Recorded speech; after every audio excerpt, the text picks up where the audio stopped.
When an elderly Vietnam veteran is assaulted by a biker gang, he makes a single phone call that brings the full might of the military to a dusty roadside bar and changes everyone's lives forever.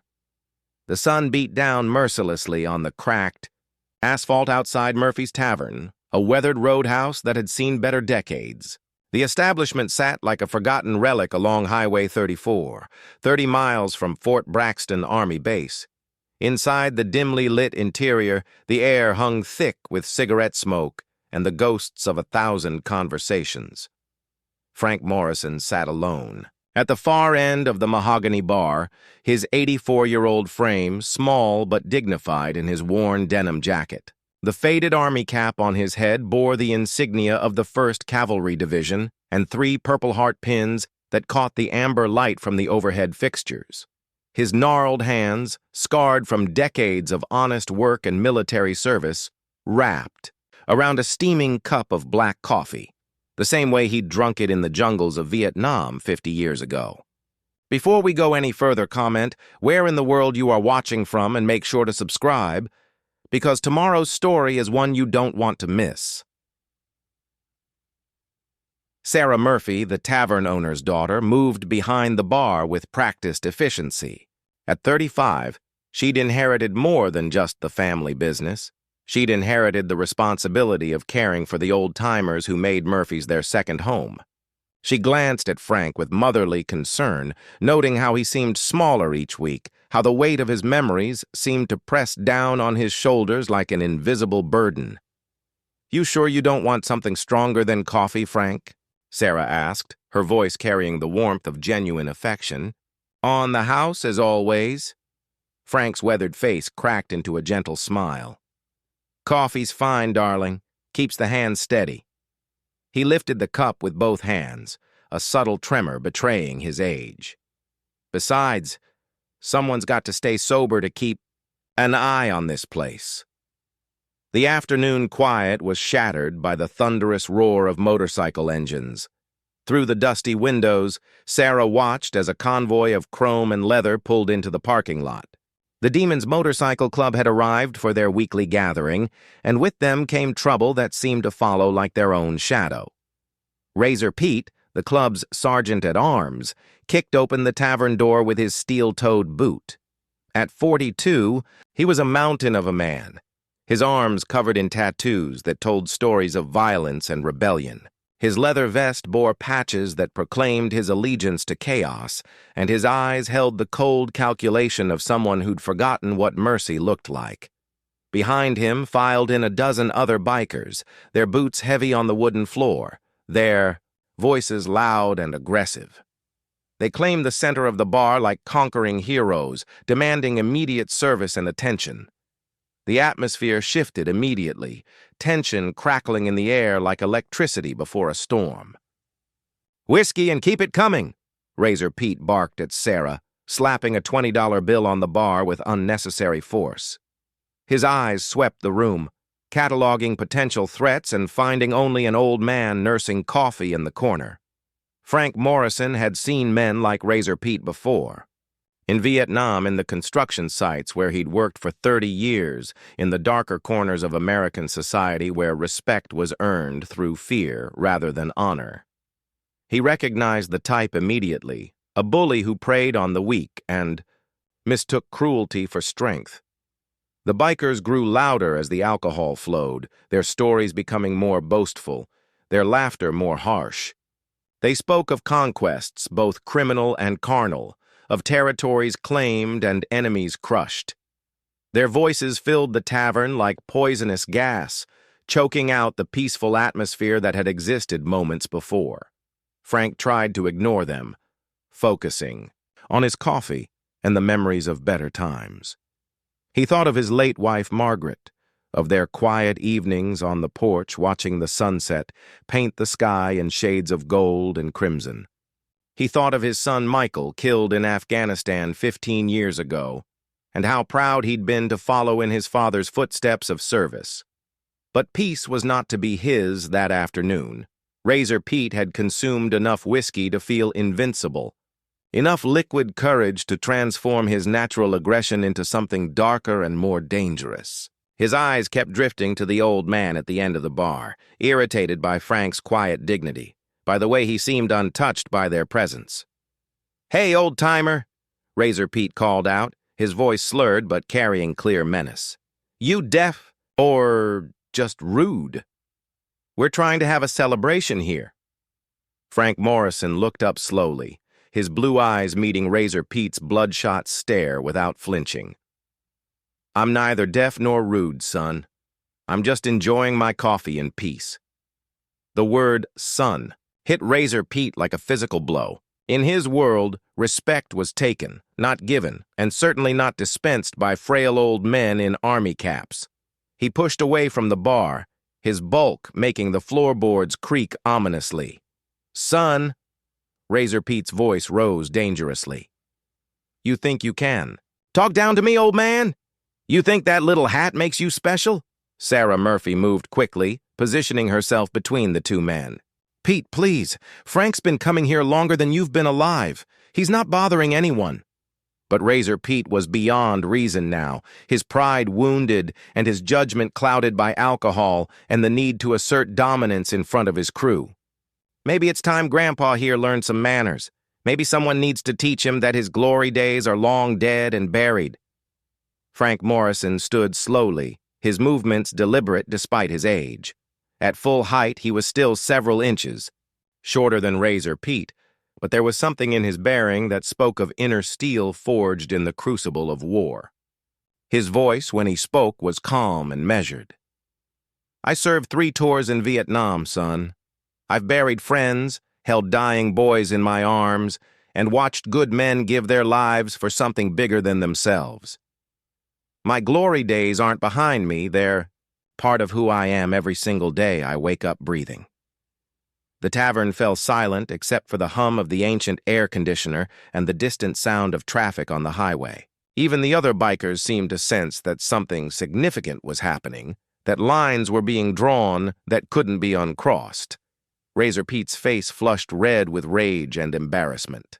In front of his crew, this old man was making him look weak, challenging his authority with nothing more than quiet dignity and spoken truth. It was intolerable.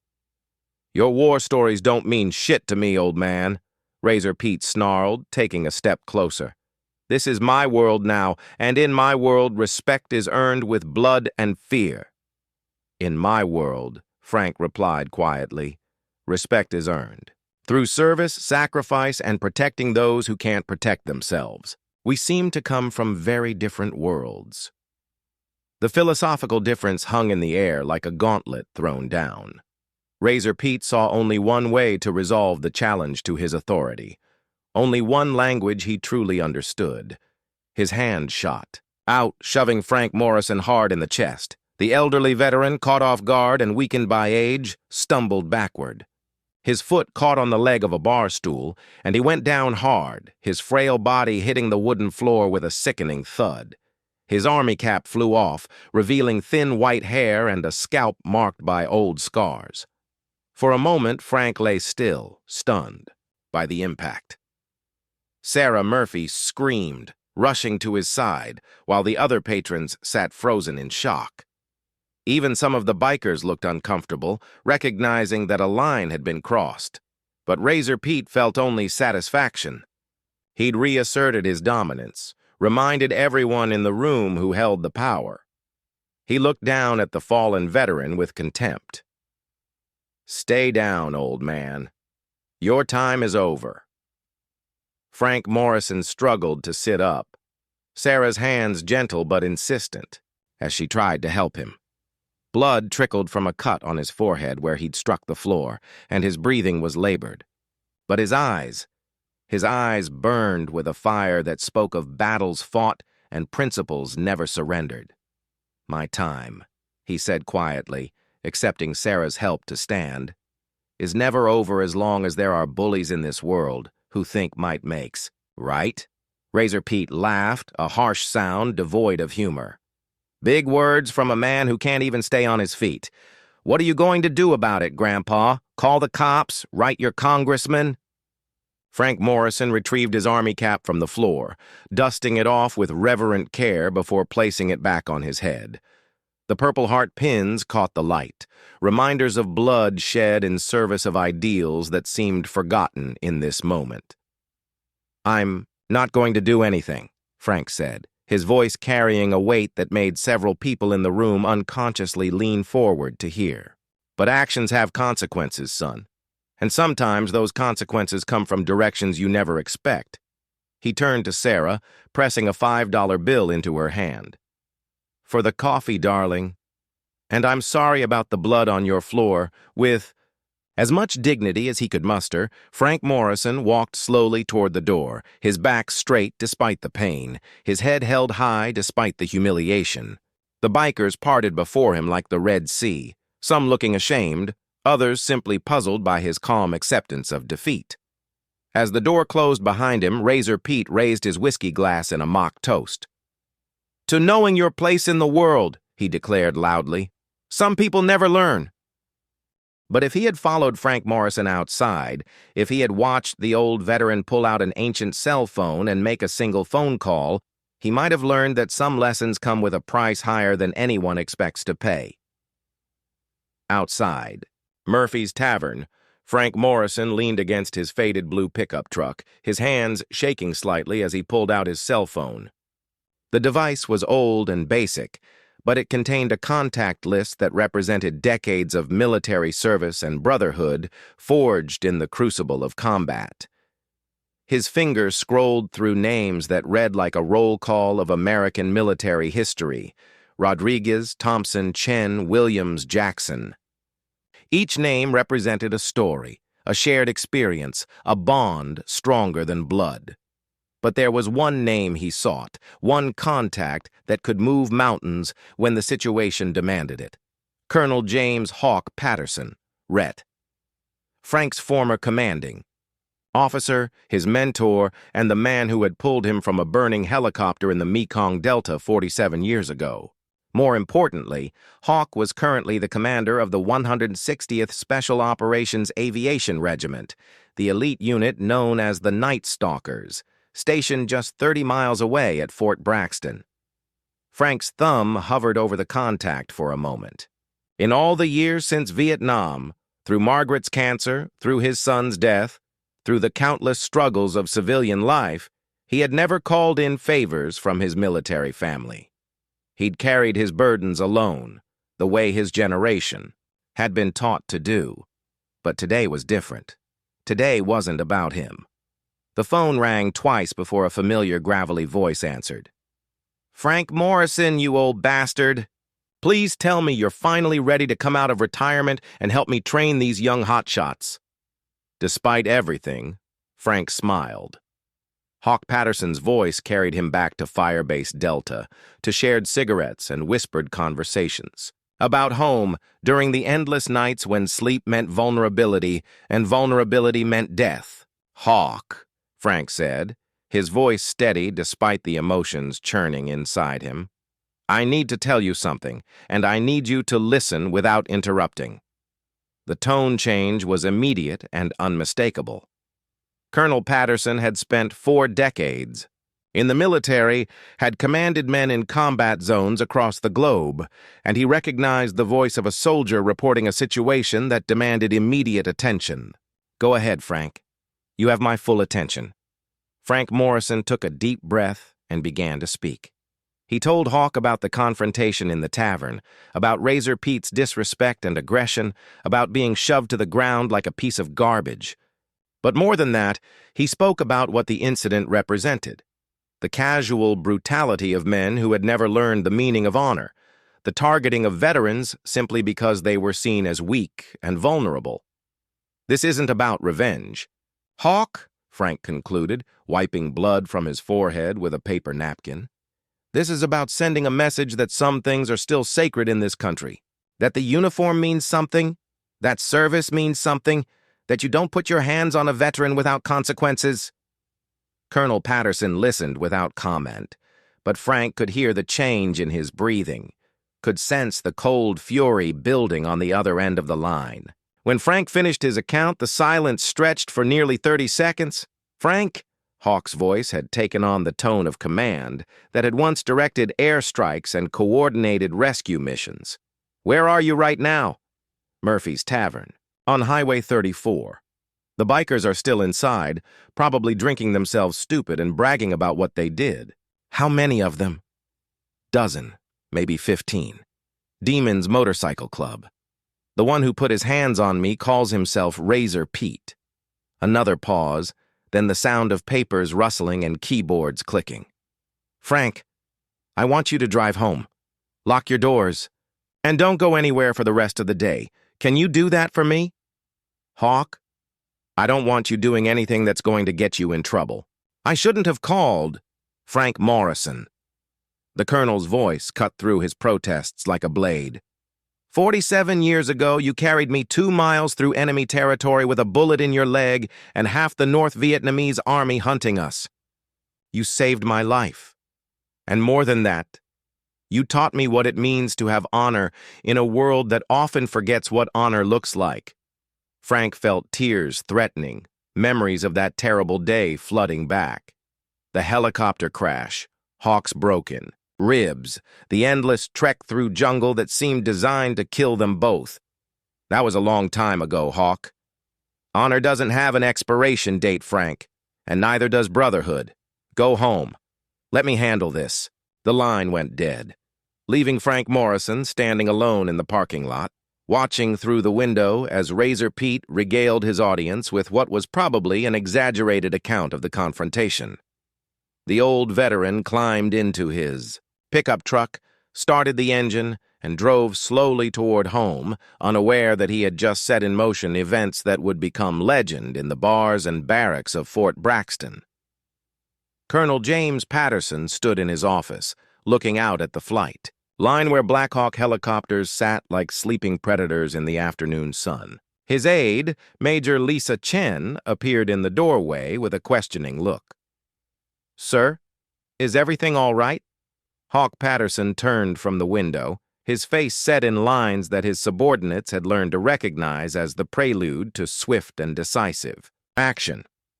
Major, I need you to assemble Alpha Squadron, full combat load but no weapons. This is a demonstration flight. Destination, sir? Murphy's Tavern on Highway 34. And Major, make sure the crew understands that this is a precision mission. We're sending a message, not starting a war. Major Chen had served under Colonel Patterson for 3 years, had seen him plan operations in Afghanistan and Iraq, had watched him coordinate missions that saved American lives in hostile territory, but she had never seen the look in his eyes. That burned there now, cold, calculating, and absolutely implacable. Sir, may I ask the nature of the demonstration? Colonel Patterson picked up his helmet and flight jacket, checking his watch with the automatic precision of a man who had spent his adult life measuring time in mission-critical increments. Someone put their hands on one of my soldiers, Major. Someone needs to learn that there are consequences to that kind of behavior. And today seems like an excellent day for a lesson in respect. Inside Murphy's Tavern, the atmosphere had shifted from tense to triumphant, at least among the demons. Motorcycle Club. Razor Pete held court at the center of the bar, his voice growing louder and more boastful with each shot of whiskey. The story of his confrontation with Frank Morrison had already grown in the telling, transformed from the simple assault of an elderly man into an epic battle between the old world and the new. You should have seen the look in that old fool's eyes, Razor Pete declared, gesturing wildly with his glass. Thought his little war stories were going to save him. Thought that piece of tin on his hat made him special. The other bikers laughed and nodded, though several of them looked uncomfortable with the celebration. Even in their world of violence and lawlessness, there were unwritten rules about picking fights with old men. But Razor Pete's authority within the club was absolute, and dissent was not tolerated. Sarah Murphy moved behind the bar with mechanical efficiency, serving drinks while her mind replayed the scene of Frank Morrison's fall. She'd known the old veteran for 15 years, had watched him nurse the same cup of coffee every Tuesday and Friday afternoon, had listened to his quiet stories about his late wife and fallen son. He'd never caused trouble, never raised his voice, never done anything but treat everyone with kindness and respect. The sound of helicopter rotors in the distance was subtle at first, barely audible over the noise of conversation and jukebox music. Sarah noticed it first, her head tilting slightly as she tried to identify the sound. Living near Fort Braxton, helicopter traffic was common, but something about this particular sound was different, more purposeful, more focused. The A sound grew louder, the distinctive whop, whop, whop of military rotors cutting through the afternoon air like an approaching storm. Conversation in the tavern began to die down as more people became aware of the sound, heads turning toward the windows, voices dropping to concerned whispers. Razor Pete, deep in his cups and his own mythology, remained oblivious to the change in atmosphere. "The problem with this country," he declared, pounding his fist on the bar, "is that too many people think they deserve respect just for existing. Respect is earned, and weakness deserves whatever it gets." But his words were increasingly drowned out by the approaching helicopter sound, which had grown from a distant whisper to a thunderous roar that seemed to shake the very foundations of the building. Car alarms began going off in the parking lot, their shrill cries adding to the cacophony. Sarah Murphy moved to the window, shading her eyes against the glare of the afternoon sun. What she saw made her gasp in amazement and terror. Approaching, from the east, flying in perfect formation, were 4 Black Hawk helicopters bearing the distinctive markings of the 160th Special Operations Aviation Regiment. They flew low and fast, their rotor wash kicking up dust clouds that obscured the horizon. "Holy shit!" whispered Tommy Rodriguez, one of the younger bikers, his face pressed against the window. "Those are military choppers! And they're coming this way!" The sound was overwhelming now, a mechanical thunder that seemed to come from everywhere, at once. Glasses rattled on the bar, and the building itself seemed to vibrate in sympathy with the massive rotors. Even Razor Pete had fallen silent, his alcohol-dulled brain struggling to process what was happening. The lead Black Hawk appeared directly overhead, its massive bulk blotting out the sun as it hovered 50 feet above Murphy's tavern. The rotor wash was tremendous, powerful enough to rock parked cars and send debris flying through the air. The other 3 helicopters took positions at the cardinal points around the building, creating a perfect tactical perimeter. Inside the tavern, panic began to set in. The bikers, tough guys who prided themselves on fear of nothing, found themselves confronted with raw military power that dwarfed their petty rebellions. Several of them moved toward the back exit, only to find another Black Hawk positioned there, its door gunners visible and alert. "What the hell is happening?" Razor Pete shouted over the noise, but his voice cracked with the first notes of genuine fear. Whatever this was, it was beyond his experience, beyond his ability to intimidate or bully his way through. Sarah Murphy grabbed the phone behind the bar, her hands shaking as she tried to dial 911. But before she could complete the call, the lead helicopter began to descend, landing in the parking lot with mechanical precision. The rotor wash cleared a perfect circle in the dust and debris, and as the rotors wound down to idle, a figure emerged from the aircraft. Colonel James Patterson stepped onto the tarmac of Murphy's Tavern parking lot like an avenging angel clothed in military fatigues. At 58, he carried himself with the bearing of a man who had commanded respect in the most dangerous places on Earth. His uniform was immaculate, his bearing ramrod straight, and his eyes held the cold fire of absolute authority. Behind him came 12 members of the 160th Special Operations Aviation Regiment, elite soldiers whose very presence seemed to change the molecular structure of the air around them. They moved with the fluid grace of men who had rappelled into hostile territory in the darkest corners of the world, who had extracted wounded soldiers from impossible situations, who had never failed a mission or abandoned a brother. The colonel walked across the parking lot with measured steps, his boots crunching on gravel with the rhythm of military precision. The other helicopters remained at idle, their crews alert and ready, their presence a reminder that this was not a social call. Colonel Patterson pushed open the door to Murphy's Tavern and stepped inside. The contrast between the chaos outside and the suddenly silent interior was stark and immediate. Every eye in the room turned to him. Every voice fell silent. Every breath seemed held in anticipation.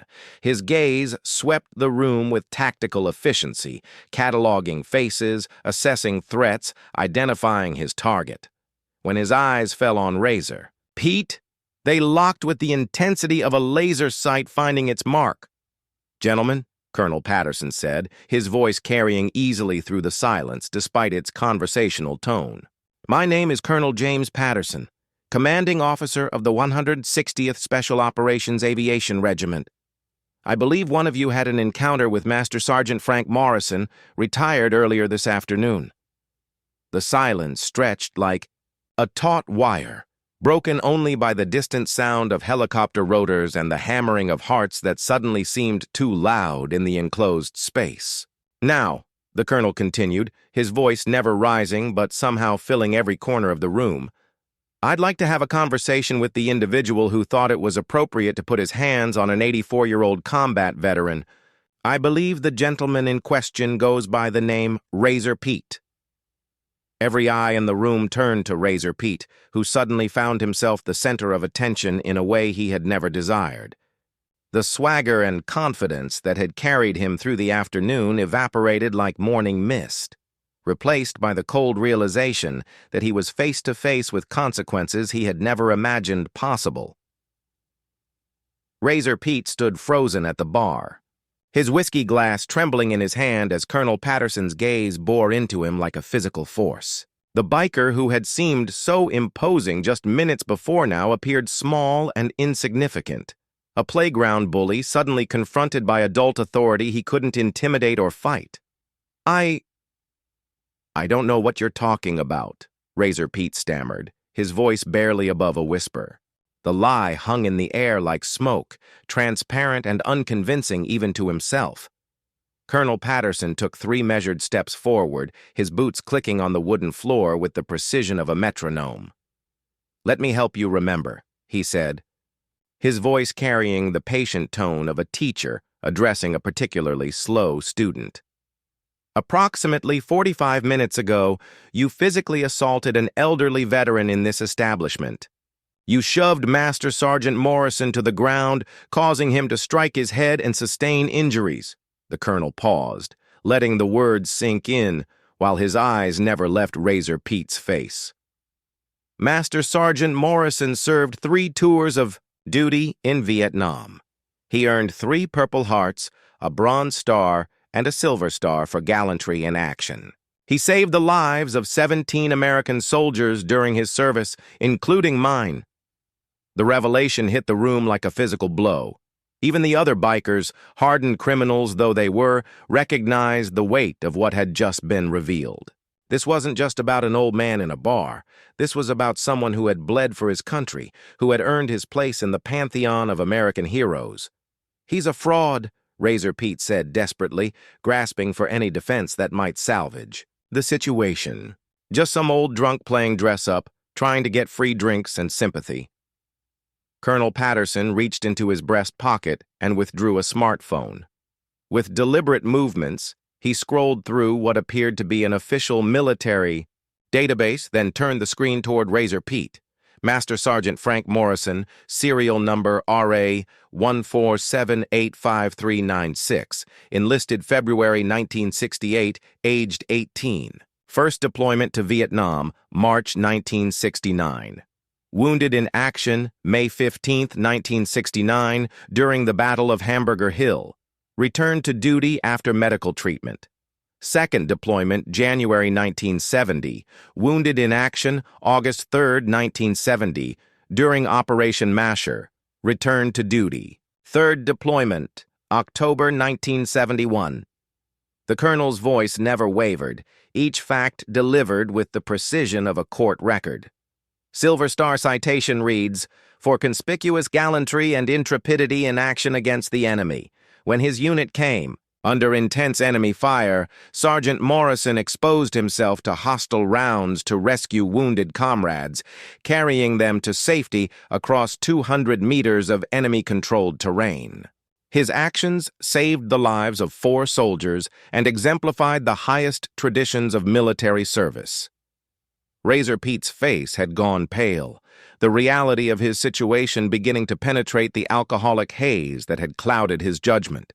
Around him, his fellow bikers were backing away, suddenly unwilling to be associated with his actions.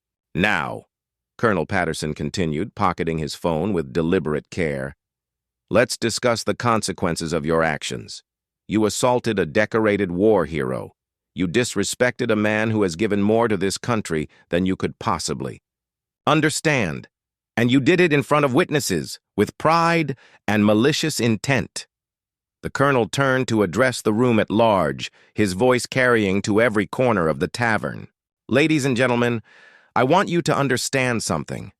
The men and women of the United States military take care of their own. We have a saying, 'No one left behind.' That applies not just to active duty personnel, but to every veteran who has ever worn the uniform." He turned back to Razor Pete, and his voice dropped to a tone that was somehow more terrifying than shouting could ever be. "Master Sergeant Morrison served his country with honor for 8 years. He spent the last 50 years as a productive member of society, raising a family, working hard, and asking for nothing more than the respect due to any human being. Today, you denied him that respect." Razor Pete tried to speak, to offer some explanation or apology, but Colonel Patterson held up a hand for silence. "I'm not interested in your excuses. I'm interested in your education. You see, young man, you've labored under a fundamental misunderstanding about how the world works. You believe that might makes right, that physical intimidation is the ultimate form of power. Today, I'm here to correct that misconception."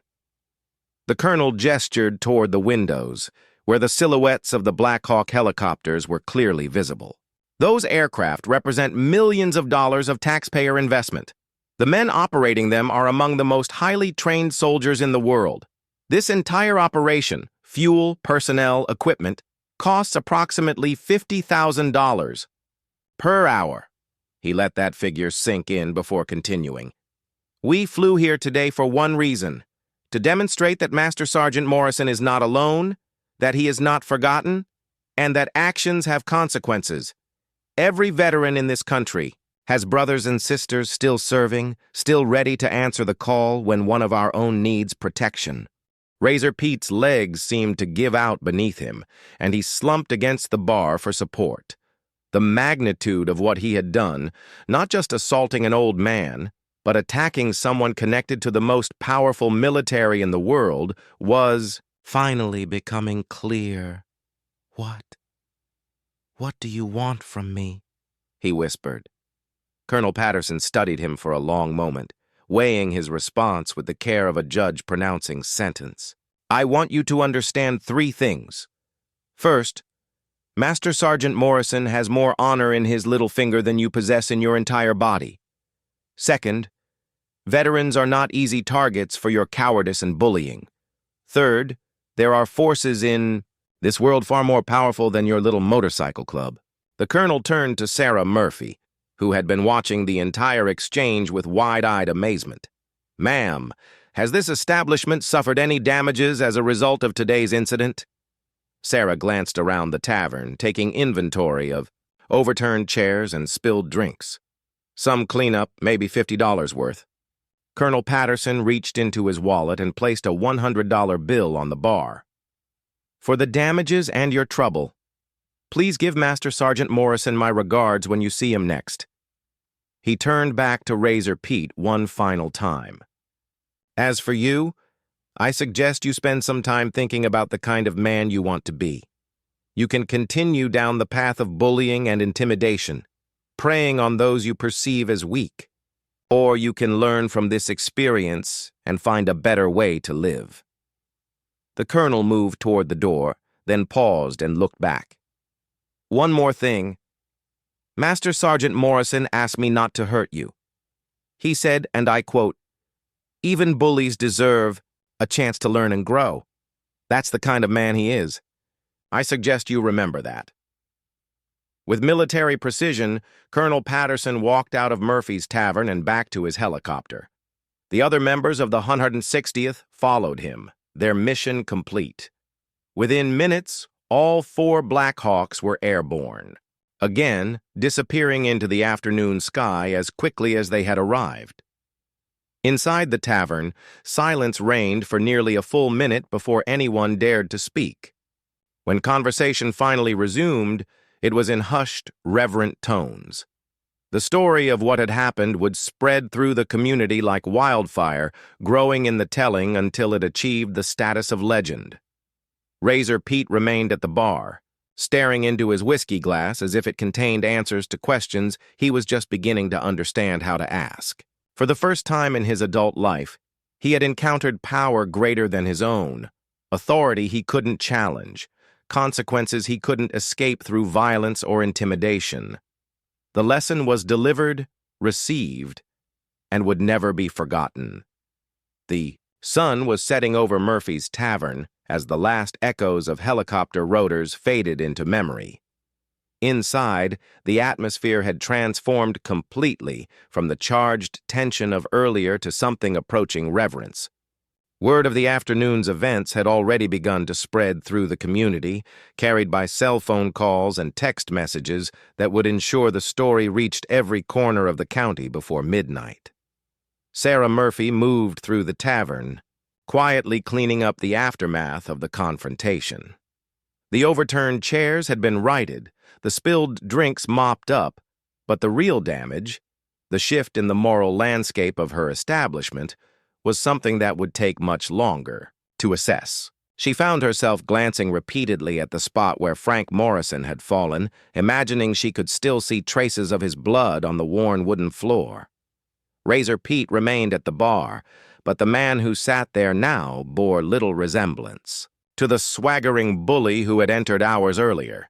His leather jacket seemed too large for his diminished frame, his tattooed arms hanging limp at his sides.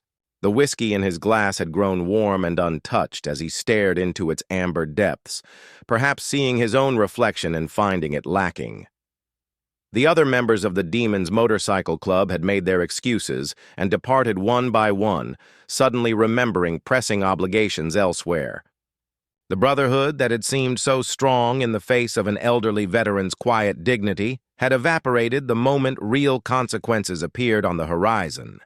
Razor Pete was learning, perhaps for the first time in his life, what true isolation felt like. Tommy Rodriguez, the youngest member of the club, was the last to leave. He paused at the door, looking back at his sergeant-at-arms with something approaching pity. "Pete," he said quietly, "what you did today? That wasn't right, man. That old guy never did nothing to nobody." Razor Pete didn't respond, didn't even acknowledge that he'd heard. Tommy shook his head and walked out into the gathering dusk, the sound of his motorcycle fading into the distance until only silence remained. Sarah Murphy wiped down the bar around Razor Pete's glass, her movements careful and deliberate. She'd served drinks to hard men for 15 years, had learned to read the signs of violence and desperation, but what she saw in Pete's face now was something different. The hollow-eyed look of a man confronting the emptiness of his own existence. "You want to talk about it?" she asked quietly, her voice free of judgment or condemnation. Pete looked up at her for the first time in hours, his eyes red-rimmed and unfocused. "That old man," he said, his voice barely above a whisper. "He really did all those things? The medals? The battles?" Sarah nodded slowly.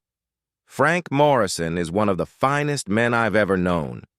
He comes in here twice a week, orders the same coffee, leaves the same tip. He's never raised his voice, never caused trouble, never said an unkind word about anyone. He talks about his wife sometimes, shows pictures of his grandchildren. He lost his son in Afghanistan 15 years ago.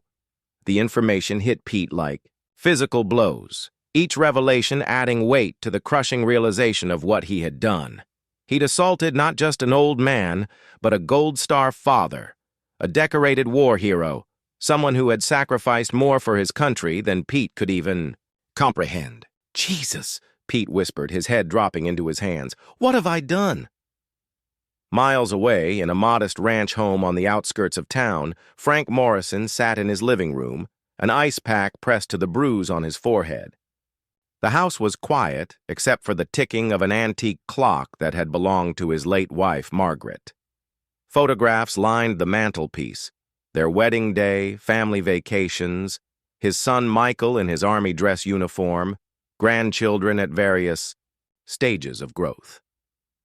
The phone had been ringing all evening as word of the afternoon's event spread through the veteran community. Old soldiers from 3 wars had called to check on him, to express their outrage, to offer support. But Frank had deflected their concern with characteristic humility, insisting that no real harm had been done and that the matter was closed. But sitting alone in the gathering darkness, Frank Morrison allowed himself to feel the full weight of what had happened. Not just the physical assault, he'd endured worse in Vietnam and recovered, but the casual cruelty of it, the complete disregard for his humanity, the assumption that his age made him worthless and disposable. He thought about the young men he'd served with in Vietnam, boys who had died before they could grow old, who would never experience the simple dignity of sitting in a quiet bar with a cup of coffee and their memories. He thought about his son Michael, who had followed in his footsteps and paid the ultimate price in a desert half a world away. These young men had died believing that their sacrifice meant something, that they were protecting a society that valued honor and respect and the simple decency of treating others with kindness. Had they died for nothing? Had the America they fought for become a place where the strong preyed on the weak without consequence, where service and sacrifice were met with mockery and violence? The knock on his door came just after 8 o'clock. Frank Morrison opened it to find Colonel James Patterson standing on his porch, still in his flight suit, but somehow looking less intimidating in the warm glow of the porch light. The 2 men studied each other for a moment. Old soldiers separated. "By rank and years, but united by bonds forged in combat. Permission to come aboard, Master Sergeant?" Hawk asked, using the old Navy expression that had somehow become part of their shared vocabulary during those long nights in Vietnam. Frank smiled despite himself and stepped aside. "Come in, Colonel. Coffee's on." They sat in Frank's living room, 2 old warriors drinking coffee from chipped mugs while the evening news played silently on the television. For a long time, neither spoke, both lost in their own thoughts about the day's events and what they meant. "You didn't have to do that," Frank finally said, breaking the comfortable silence. "The helicopters, the show of force. It was impressive, but you didn't have to do it." Hawk Patterson set down his coffee cup and looked directly at his old friend. "Yes, I did. Frank, do you remember what you told me after you pulled me out of that helicopter crash? When I was lying there with 3 broken ribs and a concussion, feeling sorry for myself?" Frank shook his head, the memories of that day still painful after nearly 5 decades. "You said, 'Hawk, we don't leave anybody behind. Not in the field, not in life, not ever. We take care of our own because if we don't, who will?' Those words got me through the worst day of my life, and they've guided every decision I've made as an officer." Hawk leaned forward, his voice intense with conviction. "Today, when you called me, I heard something in your voice I'd never heard before. Not fear, not anger, but resignation. Like you'd accepted that the world had moved on without you, that your service didn't matter anymore, that nobody cared about the sacrifices you'd made." Frank started to protest, but Hawk held up a hand. "That phone call wasn't just about some punk biker putting his hands on you. It was about whether this country still honors its veterans, whether the uniform still means something, whether the oath we all took to protect and defend still has any power in the real world." The colonel stood and walked to the mantelpiece, studying the photographs of Frank's family. "Your son, Michael," he said, pointing to a picture of a young soldier in dress blues. I knew him, not personally, but I knew his reputation. They called him Morrison's boy in Afghanistan, said he had his father's courage and his father's heart. Frank felt tears threatening, emotions he'd kept carefully controlled for years, suddenly overwhelming his defenses. Michael died believing that his service mattered, that he was part of something bigger than himself. Today, some piece of trash tried to tell you that your service was meaningless, that your sacrifices were worthless. I couldn't let that stand, Frank. I couldn't let Michael's memory be dishonored, and I couldn't let you face that disrespect alone. The two men sat in silence for several minutes, each lost in memories of wars fought and friends lost, of principles upheld and honors earned through blood and sacrifice. "What happens now?" Frank asked eventually. Hawk smiled, and for a moment, the years fell away, and he was once again the young lieutenant who had depended on Master Sergeant Morrison's wisdom and experience to keep his men alive. Now, we go on living. We keep being the men we were trained to be, the soldiers our country needed us to become. And we remember that as long as there are veterans still breathing, none of us stands alone. 3 days after the incident at Murphy's Tavern, the story had taken on a life of its own. Local newspapers picked it up first, then regional television stations, and finally national news outlets hungry for stories that captured the public imagination. The headline variations were endless. Blackhawks defend veterans' honor. Military responds to assault on war hero. The day 4 helicopters landed at a bar. But the real impact was being felt in smaller, more personal ways throughout the community. At Murphy's Tavern, Frank Morrison's regular stool at the end of the bar had become something of a shrine. Veterans from 3 counties made pilgrimages to sit where the old master sergeant had faced down a bully with nothing but quiet dignity. Sarah Murphy found herself serving more coffee than beer, listening to stories of service and sacrifice from men and women who had never felt comfortable sharing their experiences before. The American Legion post in town saw its membership double. Overnight, as younger veterans, inspired by the story of brotherhood and solidarity, sought connection with their military family. The VFW hall that had been struggling to stay open suddenly found itself hosting packed meetings and community events. But perhaps the most significant change was in Razor Pete himself. Peter Kowalski, his real name, buried beneath years of manufactured identity and artificial rebellion, sat in the county jail, not because he'd been arrested, but because he'd turned himself in. 3 days of soul-searching and sleepless nights had led him to the sheriff's office, where he'd confessed to assault and battery and requested to speak with Frank Morrison. The meeting took place in a small conference room at the sheriff's office, with Frank Morrison sitting across a scarred wooden table from the man who had shoved him to the ground. Pete looked smaller somehow, diminished not just by his orange jumpsuit, but by the weight of genuine remorse that seemed to press down on his shoulders. "I don't expect you to forgive me," Pete said, his voice hoarse from 3 days of tears and self-recrimination. "I don't even know why you agreed to see me, but I needed to tell you.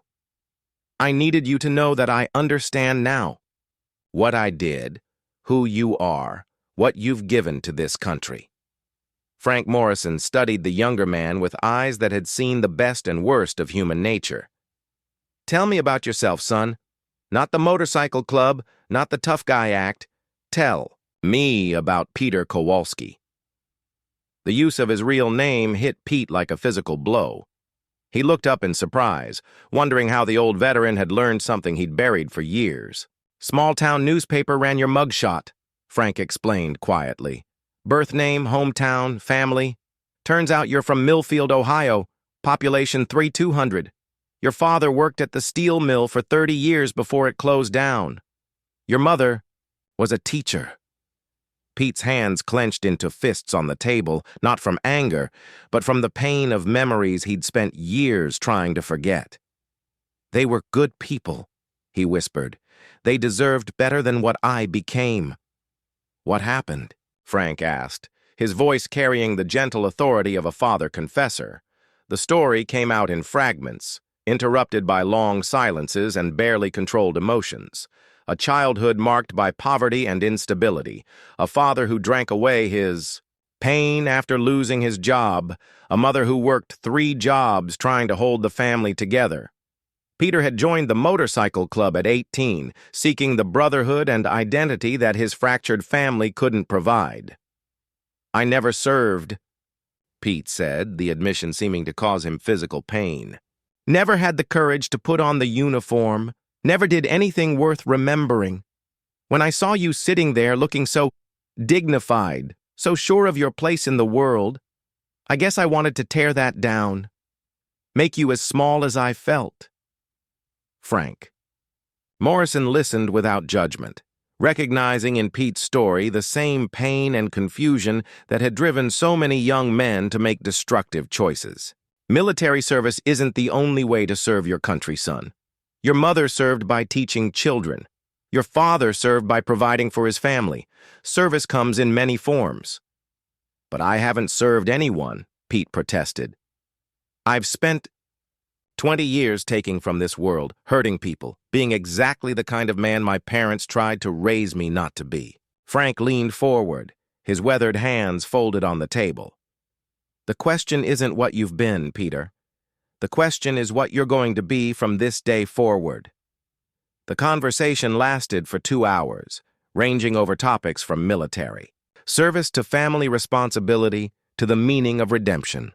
When it was over, Pete Kowalski had made a decision that would change the trajectory of his life.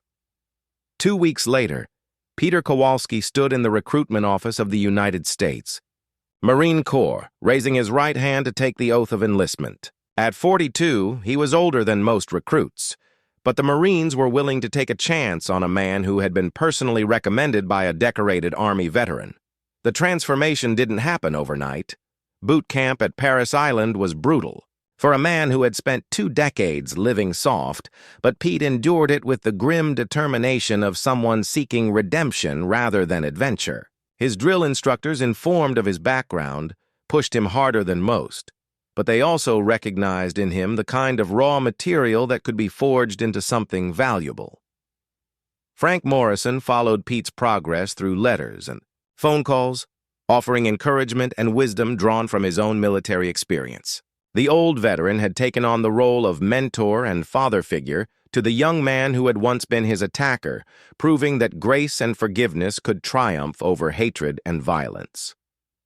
6 months after the incident at Murphy's Tavern, the establishment hosted an event that would have been unimaginable on that fateful afternoon. The Veterans Appreciation Day celebration filled every table and bar stool, bringing together military personnel from multiple generations and conflicts. Frank Morrison sat at his usual place at the end of the bar, but he was no longer alone. Surrounding him were veterans from Vietnam, Iraq, Afghanistan, and Korea, their conversations weaving together the common threads of service and sacrifice that transcended generational and cultural differences. Colonel James Patterson, now retired, from active duty, raised his beer in a toast. "To Master Sergeant Frank Morrison," he announced, his voice carrying easily through the crowded room. "A man who proved that true strength comes not from the ability to hurt others, but from the courage to face adversity with dignity and grace." The room erupted in applause and cheers, veterans rising to their feet to honor one of their own. Frank Morrison blushed with embarrassment, but accepted the tribute with the same quiet dignity that had defined his character throughout his life. But the evening's most significant moment came when a young Marine in dress blues entered the tavern, his bearing unmistakably military despite his nervous expression. Private First Class Peter Kowalski had completed basic training and earned his first leave, and he had chosen to spend it returning to the place where his transformation had begun. The room fell silent as Pete approached Frank Morrison, the weight of their shared history hanging in the air like a tangible presence. Pete came to attention and rendered a crisp salute, his voice strong and clear as he spoke. "Master Sergeant Morrison, Private First Class Kowalski, requesting permission to buy you a cup of coffee, sir." Frank Morrison rose slowly from his bar stool, his own military bearing evident despite his years. He returned the salute with precision, then broke into a smile that seemed to light up the entire room. "Permission granted, Marine. And Peter, welcome home." The two men embraced, former enemies now bound by the shared experience of service and the transformative power of redemption. Around them, the crowd of veterans erupted in spontaneous applause, recognizing that they were witnessing something rare and precious, the triumph of the human spirit over its own worst impulses.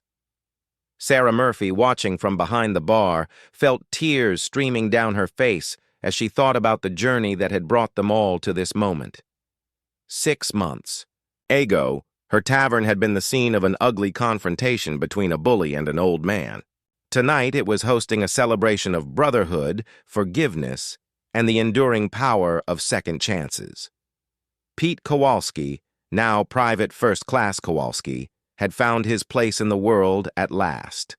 His service record was still being written, but his superiors spoke of a young Marine with exceptional dedication and an almost desperate desire to make amends for his past mistakes. He sent half his military pay to his aging parents in Ohio and spent his free time volunteering at veterans' hospitals, seeking ways to give back to the community he had once scorned. The motorcycle club he had once led had disbanded, its members, scattered to the winds by the realization that their leader's transformation made their own lives seem empty and purposeless by comparison. Some had followed Pete's example and sought their own paths to redemption, while others had simply faded back into the anonymous masses of men who lived without purpose or meaning. As the evening wound down and the crowd began to thin, Frank Morrison and Pete Kowalski found themselves alone at the bar, sharing stories and coffee like old friends rather than former adversaries. The conversation ranged over Pete's experiences in boot camp, Frank's memories of Vietnam, and their shared hopes for the future.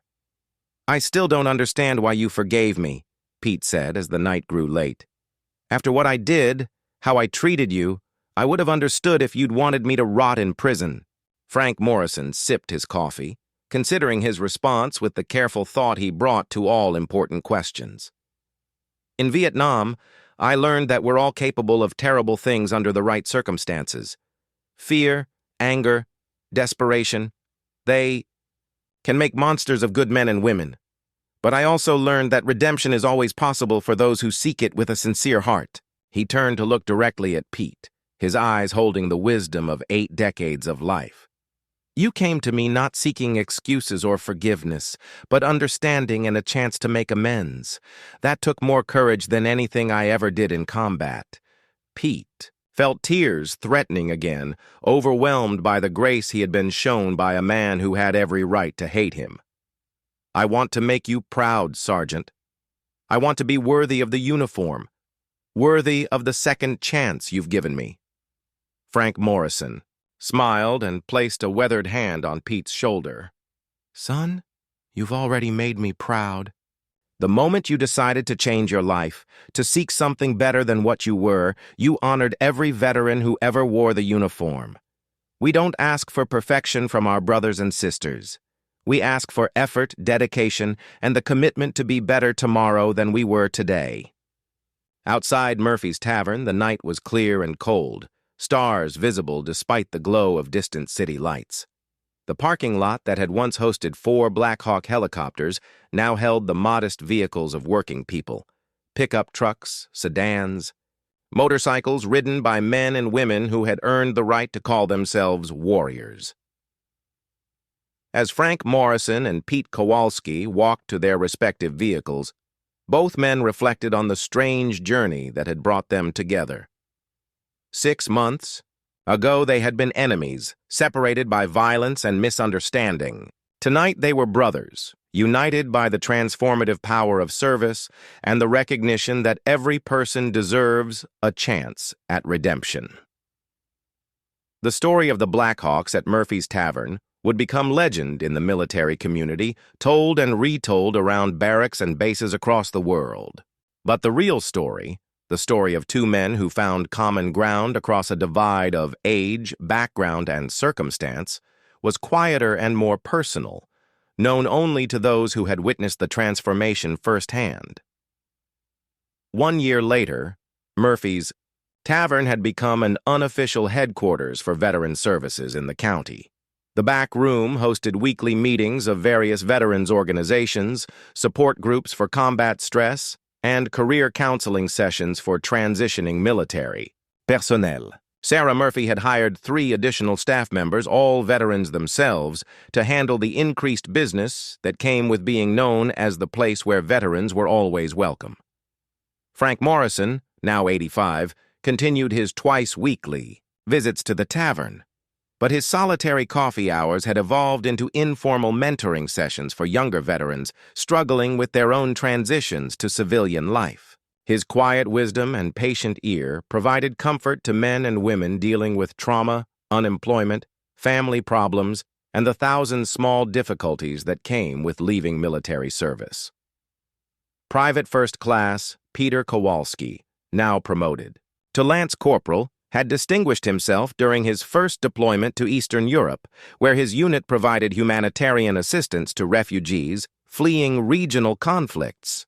His superiors noted his exceptional dedication to duty and his unique ability to connect with civilians in crisis, skills that seemed to spring from his own experience with rock bottom and redemption. Colonel James Patterson, in his retirement, had written a book about leadership and brotherhood that featured the story of Murphy's Tavern prominently. The book became required reading at several military leadership schools, not because of the dramatic helicopter response, but because of the deeper lessons about taking care of one's own and the power of forgiveness to transform lives. The Demons Motorcycle Club, once a source of fear and intimidation in the community, had been replaced by a veterans motorcycle group called the Brotherhood Riders. They maintained the leather jackets and loud exhaust pipes, but their missions involved charity rides for wounded warriors, escort services for military funerals, and community service projects that honored the memory of fallen service members. The story of that afternoon at Murphy's Tavern had grown in the telling, as such stories do, but its essential truth remained unchanged, that actions have consequences, that service creates bonds stronger than blood, and that redemption is always possible for those with the courage to seek it. Frank Morrison's health began to decline as his 86th birthday approached, the accumulated wear of decades finally demanding its due. But his spirits remained, strong, buoyed by the knowledge that his service, both military and civilian, had made a difference in the world. The young Marine who visited him every month on leave, the veterans who sought his counsel, the community that had rallied around the principles he embodied, all were testaments to a life well lived. On a quiet Tuesday afternoon, almost exactly 2 years after the original incident, Frank Morrison sat at his usual place at the end of the bar in Murphy's Tavern. His coffee had grown cold, but he seemed lost in memories that were warmer and more sustaining than any beverage. Through the window, he could see children playing in the park across the street, their laughter carrying on the autumn air like a promise of better days to come. Sarah Murphy, now in her late 30s but looking older, due to the weight of responsibility, she carried, approached with a fresh cup of coffee. "Here you go, Frank. Hot and black, just the way you like it." Frank Morrison looked up with a smile that seemed to contain all the wisdom and kindness accumulated over nearly 9 decades of life. "Thank you, darling. You know, I was just thinking about that day 2 years ago when all the trouble started right here in this very spot." "Regrets?" Sarah asked, genuinely curious about how the old veteran viewed the chain of events that had transformed so many lives. Frank Morrison took a sip of his coffee, considering the question with characteristic thoughtfulness. "No regrets at all, sweetheart. Sometimes the worst moments of our lives turn out to be the catalysts for the best changes. That young man, Pete, all the veterans who've found community here, the way this place has become a beacon for people who need to know they're not forgotten.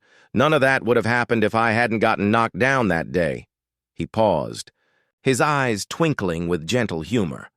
"Besides, it's not every day a retired master sergeant gets a 4-helicopter escort. That's a story worth telling my grandchildren." Outside, the sound of motorcycle engines announced the arrival of the Brotherhood riders, returning from a charity run to benefit disabled veterans. Among them was Lance Corporal Peter Kowalski, now a respected leader in the veteran community, and living proof that people could change, that redemption was real, and that brotherhood could transcend even the deepest divisions. As the sun set over Murphy's Tavern, casting long shadows across the parking lot where Black Hawks had once landed, Frank Morrison raised his coffee cup in a silent toast. To second chances, to the brothers and sisters who never forgot, and to the enduring truth that in America, no veteran stands alone. The lesson of Murphy's Tavern lived on, carried in the hearts of everyone who had witnessed or heard the story. It was a reminder that respect must be earned but should be freely given, that service creates bonds that cannot be broken, and that even in a world that often seemed to have forgotten its values, there were still those willing to stand up for what was right. In the end, that was Master Sergeant Frank Morrison's greatest victory. Not the dramatic arrival of 4 Black Hawk helicopters, but the quiet transformation of hearts and minds that followed. He had shown through his dignity in defeat and grace in victory that the true measure of a person is not how they handle success, but how they respond to adversity. And in a small tavern on a dusty highway, that lesson continued to resonate, one cup of coffee at a time.